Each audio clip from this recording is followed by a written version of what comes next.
희년의 나팔을 불어라. 뭐가 시작된다?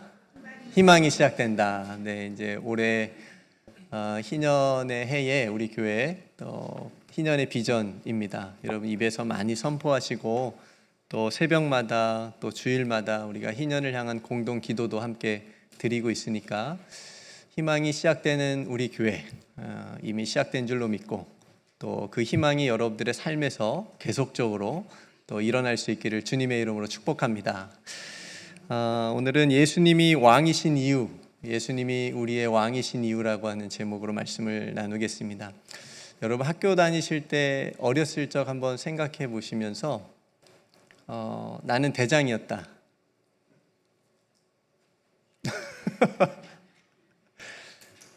내 옆에는 날 따르는 애가 있었다.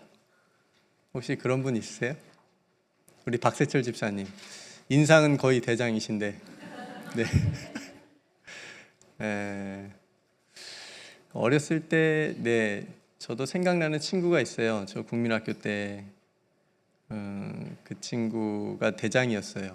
저는 대장이 되지 못했고, 그 친구 왜 대장이었을까요? 뭐가 세서?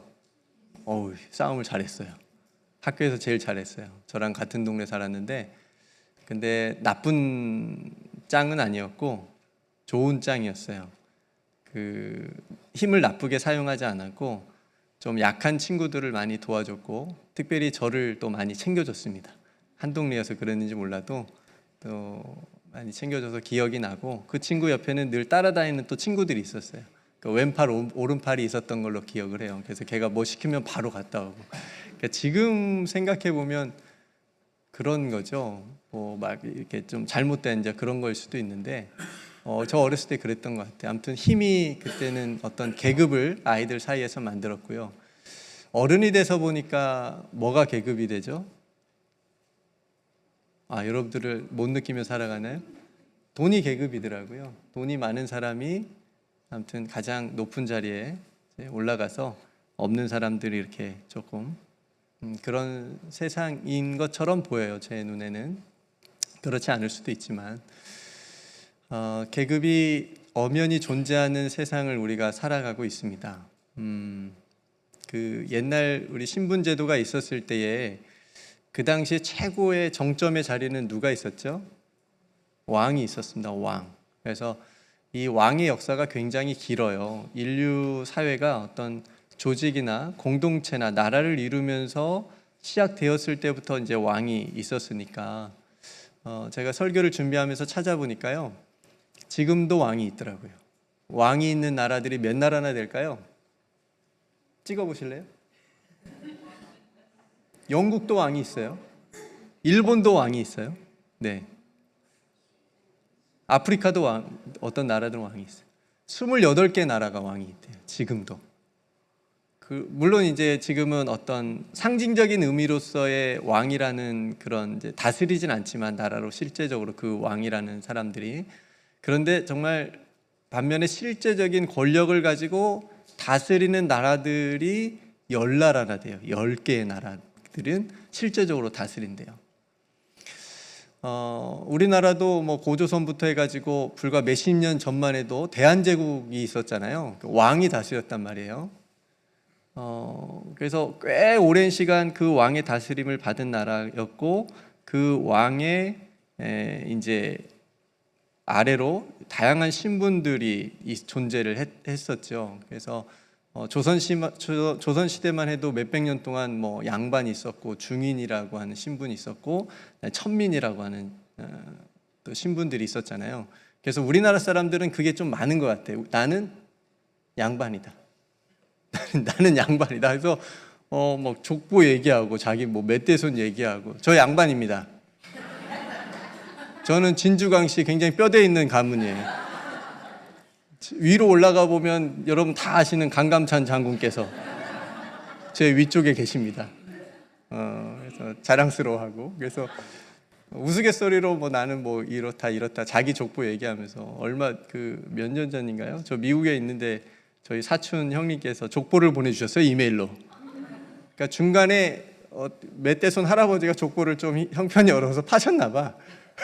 족보가 없다가 이제 족보를 만들었다고 하면서 장훈아 우리가 이런 집안이다 하면서 알아야 된다 하면서 족보를 이메일로 보내주셨어요.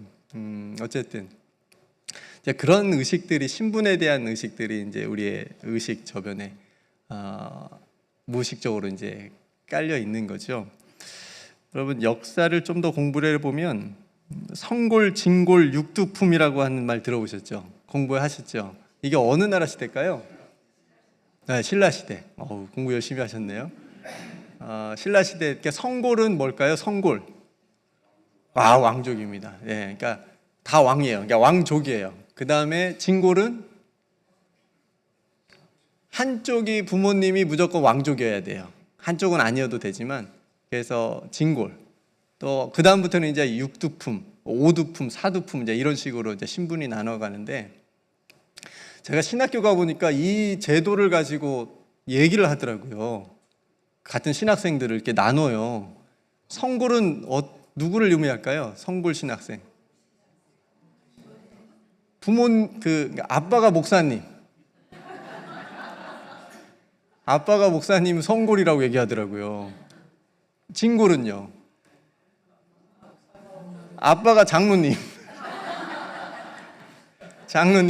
장로님이면 진골이라고 얘기하고, 그 다음에 이제 부모님이 이제 집사님이나 권사님이나 아무튼 성도님이라면 육두품 이라고 얘기하고, 그 다음에 이제 다른 종교를 믿거나 부모님이 아무것도 무교거나 그럼 뭐라고 얘기하게요?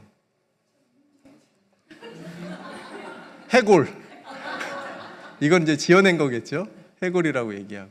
이게 이제 저는 육두품이었습니다. 신학교 딱 가니까 저희 아버지가 이제 집사님이셨고 저희 어머니가 이제 권사님이시니까 평신도시니까 이제 육두품으로 시작을 했는데 결혼해서 신분이 좀 올라갔습니다. 결혼했더니 그 당시에 우리 장모님께서 전도사님으로 사역을 하고 계셨고 또 아내의 오빠께서 목사님이시니까 목회자의 가정을 만나서 신분이 육두품에서 약간 상승하는, 제가 우스갯소리로 말씀드리고요. 어쨌든 한편으로는 좀 씁쓸했어요.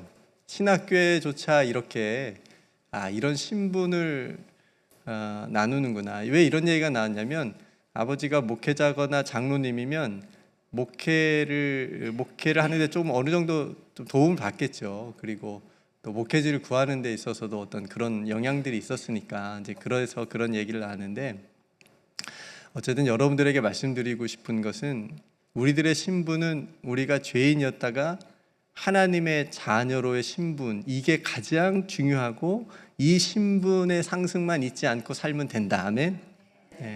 우리가 죄인이었던 우리 모두 다 마찬가지입니다. 죄인이었다가 하나님 예수 그리스도를 믿고 하나님의 자녀로 내가 신분이 완전히 바뀌었다. 이 의식, 이 믿음만 가지고 살아가는 것이 너무너무 우리가 이 세상 살아가는데 중요하다. 여러분들에게 말씀드리고 싶습니다. 지금까지 제가 최고 권력자인 왕을 비롯해서 보이지 않는 계급 또 신분들을 제가 앞에서 말씀 잠깐 나눴는데요. 우리가 보는 성경 안에도 이런 이야기들이 가득하죠. 그죠? 우리 조선왕조 실록처럼 지금 새벽에 이스라엘 왕들의 이야기를 새벽 예배 때 나누고 있는데, 이 이스라엘의 왕들이 어떤 왕들이 있었고 무슨 일을 했고 어떻게 결론을 졌는지를 성경의 많은 지분을 활용해서 우리에게 기록으로 남겨져서 보여주고 있잖아요. 그런 의미에서 우리의 왕은 누구세요? 예수 그리스도를 우리의 왕으로 우리가 믿고 또 고백하고 섬기는 데 있어서 그 이유가 뭔지, 그리고 그 예수 그리스도를 왕으로 모시고 살아가는 우리들의 하나님 자녀들, 하나님의 백성된 우리들이 어떤 삶을 살아가는지를 오늘 나누고 싶은 거예요. 이 말씀들을 통해서. 처음 우리가 읽었던 사사기 21장 25절 말씀 한번 보면, 그때에 이스라엘에 왕이 없으므로 사람이 각기 자기의 소견에 옳은 대로 행하였더라. 이렇게 딱, 이게 지금 사사기의 마지막 말씀이에요. 맨 마지막 말씀.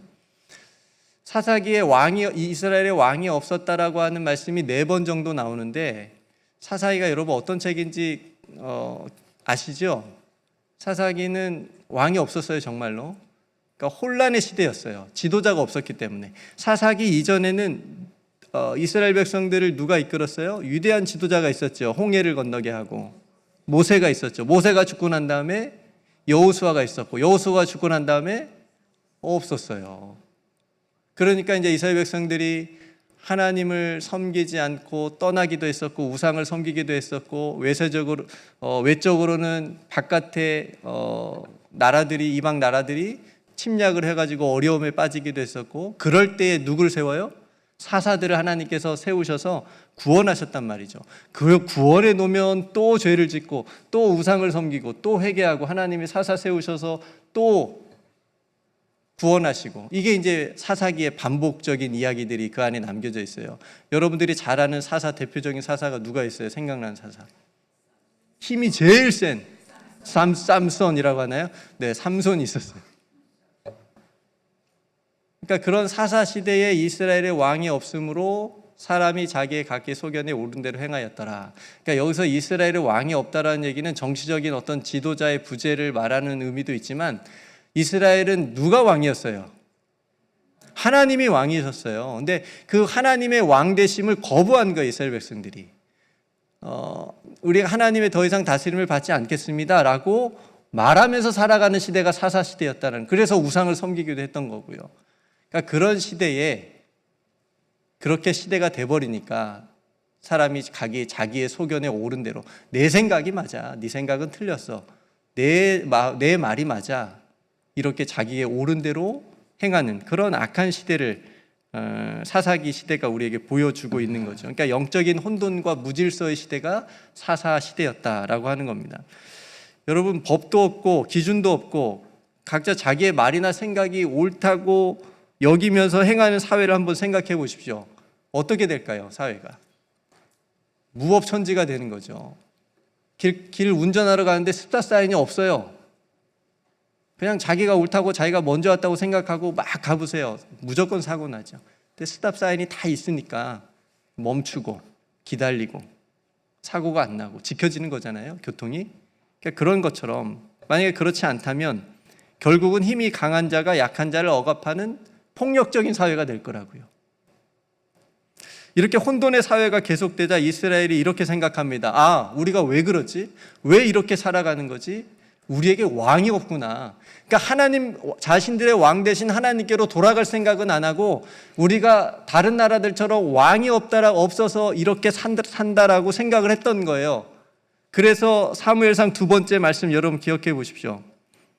이스라엘 장로들이 사무엘 선지자에게 와서 왕을 세워달라고 요구합니다. 마지막 사사가 사무엘이에요. 그 사무엘 선지자가 위대한 선지자가 있었지만 뭐라고 얘기하냐면, 당신은 늙었다. 이것도 조금 이스라엘 백성들의 마음이 완전히 삐뚤어진 거죠. 당신은 늙었고, 또 실제로 당신의 아들들이 당신의 말을 듣지 않으니까, 그러니까 우리를 다스릴 만한 어떤 그런 모범이 되지 않고 힘이 없으니까 우리에게 왕을 세워달라. 어떻게 해요? 모든 나라들처럼, 다른 나라들처럼. 이게 중요한 핵심이에요. 그러니까 하나님의 다스림, 하나님의 왕되심을 인정하지 못했고, 다른 나라들의 왕이 있다라고 하는 것을 부러워한 거예요. 그 나라들처럼 해달라고. 이게 이스라엘의 굉장히 실패적인 요구입니다. 사무엘 선지자가 이 요구를 기뻐하지 않았어요. 성경에 보니까. 그리고 하나님께 기도드리면, 하나님 도대체 어떻게 할까요? 지금 이스라엘 백성들이 왕을 세워달라고 하는데, 그러니까 하나님께서 사무엘상 우리가 읽었던 8장 7절 말씀에 이렇게 얘기합니다. 그들이 너를 버림이 아니요 나를 버려서 자기들의 왕이 되지 못하게 함이니라. 그러니까 왕을 세워달라고 하는 요구는 하나님을 버리는 거하고 똑같다. 이렇게 지금 하나님이 말씀하시는 거예요. 더 이상 하나님의 통치를 거부한 겁니다. 그러니까 안타깝게도 이스라엘 백성들은 아직 인간 왕의 한계와 연약함을 깨닫지 못한 거예요. 무조건 왕이 세워지면 자신들이 잘 다스림을 받을 수 있을 거라고만 생각한 거예요. 다른 나라들처럼 강한 왕이 자신들을 지켜줄 거라고만 생각했던 겁니다. 근데 오히려 불법과 불의한 폭군이 왕이 되었을 때 자신들이 당할 고통을 몰랐다는 거죠. 아직은 겪어보지 않았으니까. 하나님께서 이스라엘의 요구를 들어주십니다.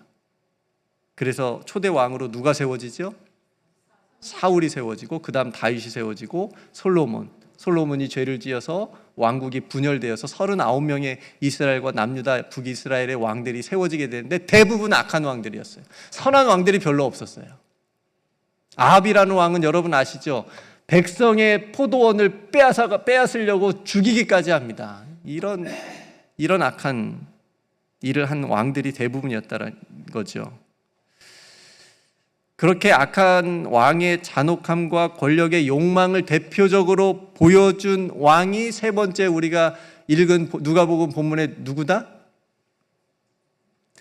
거의 잊어버린 얼굴이 헤롯이다. 헤롯. 잘 따라오고 계시죠? 벌써 세 번째예요. 바리새인들이 예수님께 와서 말해줍니다. 지금 헤롯이 당신을 죽이려고 하니까 당장 여기서 떠나세요. 떠나세요라고도 안 했으니까 떠나라 그랬을 거예요. 바리새인들이니까. 그러니까 의외예요. 바리새인들이 예수님하고 지금 뭐 관계가 그렇게 좋지 않잖아요. 근데 헤롯이 당신을 죽인다라고 하는 정보를 주면서 마치 예수님을 도와주는 것처럼 그렇게 느껴지기도 하지만 어쩌면 반대로 우리 뒤에는 누가 있다? 지금 바리새인들이 헤롯이 있다. 우리 뒤에는 헤롯이 있으니까 예수님 당신 빨리 여기서 떠나. 이렇게 협박하는 것처럼 들리기도 합니다. 그러니까 예수님 시대의 왕은 헤롯이었어요. 헤롯 가문. 그러니까 3명의 헤롯이 있었는데 너무너무나 악한 왕들이었습니다. 첫 번째 헤롯은 예수님 태어나실 때 악한 일을 했죠. 2살 이하의 사내 아기를 다 죽여라. 얼마나 악해요. 그 아이들의 죽는 소리가 들린다 그랬어요. 두 번째 헤롯은 세례 요한을 처형했습니다. 세 번째 헤롯은 야고보 사도를 죽입니다. 이들이 왜 그랬을까요? 예수님이나 세례 요한의 사도들이 자신들에게 정치적인 위협이 됐기 때문에 그랬습니다. 그래서 헤롯 가문은 자신의 권력 유지를 위해서 무자비한 폭력을 사용한 거예요. 잔인한 살인도 서슴지 않았고요. 뒤에서 음모도 꾸몄고요. 당시 유대 종교를 적절하게 이용을 하면서 자신들의 자리를 위협하는 것을 제거하는 일에 수단과 방법을 가리지 않고 그렇게 했습니다. 악한 일을 했습니다. 여러분, 권력자가 권력을 악하게 사용하게 될 때 얼마나 파괴적인, 얼마나 슬프고 고통당하는 일이 생기는지를 우리가 오늘 헤롯을 통해서 볼 수가 있습니다. 예수님이 이런 헤롯을 보고 어떤 동물로 지칭하면서 얘기하나요? 여우. 왜 여우라고 했을까요? 저 여우에게 가서 말하라. 호랑이 없는 굴에 여우가 왕노릇한다는 그런 말도 있잖아요. 그러니까 여우가 원래 그렇게 교활하고 간사한 어떤 그런 이미지가 있는지 모르겠는데 한국도 그런 말들이 있으니까. 고대 이스라엘은 포도원 농사가 굉장히 많았는데 포도원을 애써서 잘 가꾸어 놓고 지어 놓으면 뭐가 와서 다 망쳐나요? 여우가 그렇게 많았대요. 여우가 와서 그 포도원을 다 망쳐놓고, 그래서 여우를 그 당시에 이스라엘 백성들이 파괴자, 해방군 이런 식으로 이제 은유적으로 얘기를 했던 겁니다. 그러니까 그런 의미로 예수님도 헤롯을, 이런 파괴자와 같은 헤롯을 저 여우에게 가서 이렇게 말하라. 가서 오늘과 내일은 내가 귀신을 쫓아내고 병을 고치다가 제3일에는 완전하여지. 한마디로 나는 저 여우 같은 헤롯을 두려워하지 않는다. 저 악한 권력자를 나는 두려워하지 않는다라고 얘기를 하면서 나는 내가 해야 될 일 하고 내가 가야 될 길 가겠다. 내가 십자가의 구원의 길을 간다라고 이제 담대하게 그렇게 전하라고 얘기를 합니다. 그러니까 아무리 강한 권력자라도 예수님 앞에서는 여우와 같이 힘없는 존재다라고 하는 것을 예수님이 꼬집어서 말씀하고 있는 거죠. 여러분, 오늘날 우리가 살아가는 이 시대에도 헤롯처럼 자기의 권력을 악하게 사용해서 왕처럼 되고자, 왕처럼 군림하고자 하는 지도자들이 있습니다. 그들의 관심은요, 자기 자리 유지하는 거예요. 그래서 연약한 사람들 신음소리를 듣지 않습니다. 힘든 사람들 소리 안 들려요. 그 사람들은 그냥 자기 자리, 정권 유지하기 위해서 무자비한 일도 서슴지 않습니다. 폭력과 전쟁을 일으키기도 합니다. 그리고 뒤에서는 자기 탐욕을 다 채우고 있습니다. 근데 여러분 그 기억하십시오. 그 사람들은 끝이 좋지 않습니다. 헤롯이 어떻게 죽었는지 다 아시죠? 벌레 충이 나서 죽고요. 그렇게 돼요. 교만에 무너지게 됩니다. 탐욕에 무너지게 된다라고 하는 것을 역사가 보여주고 있습니다. 자, 이제 마지막 우리가 읽은 마가복음 말씀입니다. 여러분 세상 권력, 이런 권력이 얼마나 유혹적인지 예수님의 제자들이 보여주고 있는 본문이에요. 우리가 지금 밑에 2절만 읽었지만 44절, 45절만 읽었지만 이 이야기의 스토리가 뭐냐면 야고보와 요한 있잖아요. 예수님의 제자. 예수님을 정말 지근거리에서 가장 가까이에서 배우고 보고 했던 그 야고보와 요한이라고 하는 이 사도가 몰래 예수님 앞에 와가지고 얘기를 하는 거예요. 예수님, 나중에 예수님 왕 되시면 우리가 원하는 것 주세요. 뭐 줄까? 뭐 어떤 거요? 예수님 오른편 왼편에 앉게 해주세요. 자리 청탁하는 거예요. 지금 야고보와 요한이 예수님께 와서. 예수님이 얼마나 마음이 아프셨을까. 지금 제자들이 그런 얘기하는 것 보고.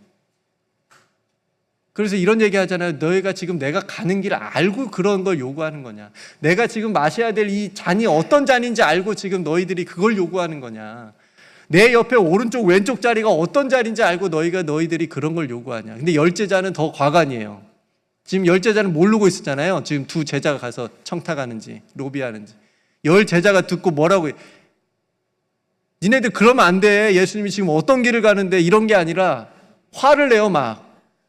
니네만 왜 그 자리에 가야 돼? 우리도 똑같이 제자로 고생하는데 가고 있는데 우리도 예수님 옆에 앉고 싶어. 이렇게. 여러분 예수님의 제자들도 세상 권력에 대한 어떤 그 힘의 갈망이 있었던 거죠. 로마 제국이 가지고 있었던 그 황제의 힘, 그 옆에 부하들의 그 힘, 그런 힘들이 자신들도 가지고 싶었다라고 하는 것을 이 이야기를 통해서 우리가 엿볼 수가 있습니다. 여러분 이러한 예수님의 제자들의 모습은요, 지금도 선한 이름으로 모이는 조직, 공동체 안에서조차도 일어나고 있습니다. 조금이라도 남들보다 더 높은 자리에 앉고 싶은, 우리들도 제자들처럼 마음에 숨겨진 곳에 남들보다 조금 더 높아지고 싶고 좀 더 으뜸이 되고 싶은 마음은 없었는지 돌아보게 하는 그런 본문입니다. 네, 예수님께서 이런 제자들에게 하신 말씀이 중요해요. 이게 예수님이 만왕의 왕이 되시고 우리의 왕이 되신 이유입니다. 제가 예수님을 왕으로 모시고 예수님을 따르고 믿고 살아가는 이유입니다. 이게 뭐라고 말씀하세요? 너희 중에 누구든지 으뜸이 되고자 하는 자는 모든 사람이 종이 되어야 하리라. 너희들이 정말 그 자리 원하면 너희들은 모든 사람이 종이 되면 돼. 그 다음에 예수님 인자가 온 것은 섬김을 받으려 함이 아니라 도리어 섬기려 하고 자기 목숨을 많은 사람의 대속물로 주려 함이니라. 이게 예수님 제가 믿고 따르는 이유입니다. 예수님이 내 삶의 제 인생의 왕으로 제가 모신 이유예요. 여러분 이 세상에 참된 왕으로 오신 이 예수님의 모습은 헤롯과 같지 않잖아요. 세상의 권력자 같지 않잖아요. 정반대였잖아요. 세상의 왕들은, 악한 권력자들은 섬김을 받기 원하고 군림하기 원하고 그 힘을 악하게 쓰기 원하고, 그래서 다른 사람의 희생을 통해서 자신의 권력을 유지하지만 예수님은 어땠어요? 반대잖아요. 높은 곳에서가 아니라 가장 낮은 곳에서 자기 목숨까지 내어주는 그 사랑으로 우리에게 오셨다는 거, 보여주셨다라고 하는 거. 여러분 이게 하나님 나라의 왕이신 예수님의 통치 방식입니다. 이게 예수님이 우리의 왕이 되신 이유입니다. 여러분 우리가 살아가는 이 현실에도 보이지 않는 계급으로 인해서 차별과 혐오가 굉장히 심하게 존재합니다. 우리가 이민자로 또 이 땅에서 살아가는데 여러분 경험해 보셨는지 모르겠습니다. 또 헤롯과 같은 세상의 악한 권력자들로 인해서 불안과 두려움에 떨고 있는 고통받는 이웃들이 있습니다. 매스컴에서 보셨겠지만 그냥 건물 사이로 미사일이 떨어지더라고요. 거기서 어떻게 살까 하지만 그 사람들은 갈 데가 없어요.